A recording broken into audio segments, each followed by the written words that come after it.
Mamanya di sini kita lihat di situ ya, latar belakang. Nah, di sini kita bisa menyampaikan kira-kira apa sih corona, latar belakangnya bagaimana, sejarahnya bagaimana. Oke, untuk latar belakang mungkin ini yang bisa loh ya, ini yang bisa kita coba ya. Nanti kalian mencoba dengan contoh yang lain, tidak apa-apa ya. Situ SARS-CoV-2 yang lebih dikenal dengan nama virus corona adalah jenis baru dari virus coronavirus yang menular ke manusia. Virus ini bisa menyerang siapa saja seperti lansia, golongan usia lanjut, orang dewasa, anak-anak, dan bayi termasuk ibu hamil dan menyusui. Jadi paling enggak kita itu teori termasuknya ya, konsep ya, apa itu corona, jadi pengertian corona itu masuknya ya. Kemudian sejarahnya gimana sih? Sejarahnya di sini infeksi virus corona tersebut disebut COVID-19 pertama kali ditemukan di kota Wuhan, Cina pada akhir Desember 2019. Virus ini menular dengan sangat cepat dan telah menyebar ke hampir semua negara termasuk Indonesia dalam waktu beberapa bulan. Di awalnya di situ sejarahnya. Nah, mungkin kamu bisa menyampaikan sejarahnya mulai mamanya bisa dihitung, bisa di apa menggunakan timeline, jadi waktu demi waktu. Nah, mamanya sejak tahun berapa sampai tahun berapa, kemudian tahun berapa terjadi apa gitu ya. Kemudian di sini pun ada lagi pengertian teori konsep. Jadi intinya bahwa pendahuluan kamu bisa memberikan definisi tentang corona, kemudian sejarah menyebarnya corona, atau bahkan sejarah menemukan pertama corona, itu bisa gitu ya. Kemudian teori-teori apa yang kaitan dengan corona, nah, kemudian dampaknya, nah, itu bisa disampaikan sedikit saja di pendahuluan. Selanjutnya untuk pokok bahasan. Pada pokok bahasan di sini kita menganalisa. Ya, contoh pokok bahasan yang pertama adalah alasan atau penyebab bahwa virus corona itu disebabkan oleh coronavirus. Ya, jadi COVID-19 disebabkan oleh coronavirus, yaitu kelompok virus yang menginfeksi sistem pernapasan. Virus corona awalnya ditularkan dari hewan ke manusia, namun kemudian diketahui bahwa virus corona juga menular dari manusia ke manusia. Jadi penyebabnya awalnya adalah hewan, namun ternyata virus ini bisa berkembang, apa istilahnya, bermutasi gitu ya, bermutasi kalau bahasa biologinya kalau nggak salah, bisa menyerang ke manusia. Kemudian korelasi teori dengan konsep.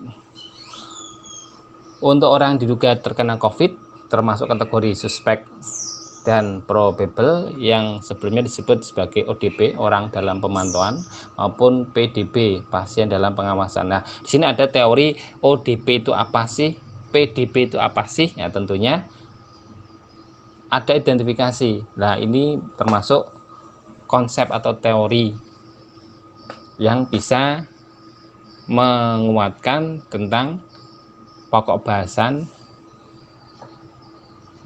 virus corona. Nanti ODP harus bagaimana, PDB harus mana, ini masuknya dalam pokok bahasan. Kemudian rumusan kemungkinan masalah atau penyimpangan-penyimpangan yang terjadi.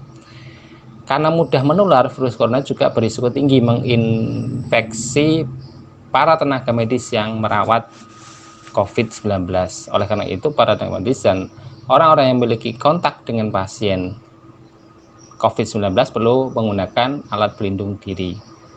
Artinya apa? Artinya karena mudah menyebar, maka orang yang pernah kontak dengan orang yang sudah kena COVID bisa jadi kemungkinan juga tertular, maka harus menggunakan alat pelindung diri gitu ya. Nah, kemudian penanganan masalah, belum ada obat yang benar-benar efektif untuk mengatasi infeksi virus corona atau COVID-19. Pilihan pengobatan akan disesuaikan dengan kondisi pasien dan tingkat keparahannya. Beberapa pasien dengan gejala ringan atau tanpa gejala akan disarankan untuk melakukan protokol isolasi mandiri di rumah sambil tetap melakukan langkah pencegahan penyebaran infeksi virus corona dan seterusnya. Jadi sebenarnya banyak lagi hal yang bisa kamu tulis. Ini simpel-simpel saja ya.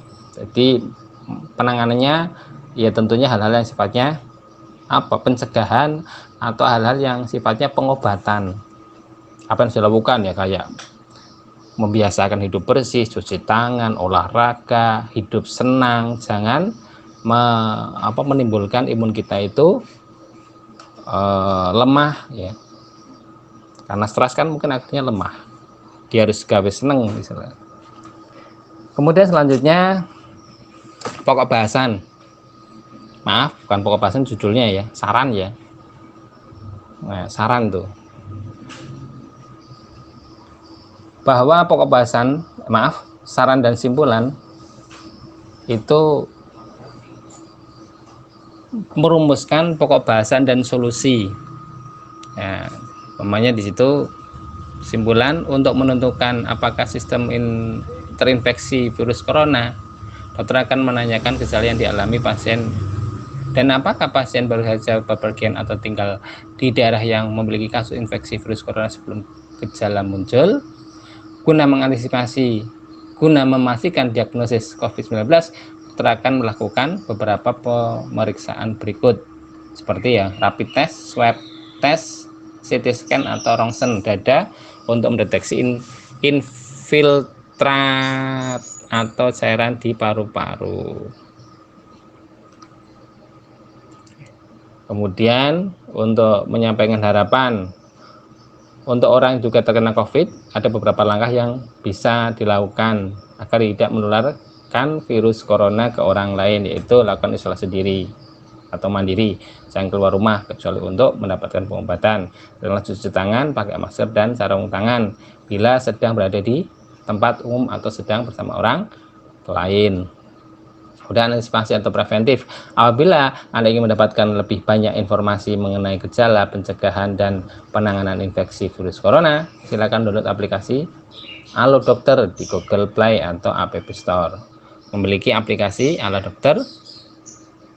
Dokter, Anda juga bisa chat langsung dengan dokter dan membuat janji konsultasi dengan dokter di rumah sakit. Ya. Jadi intinya gini, saya cuma memberikan batasan.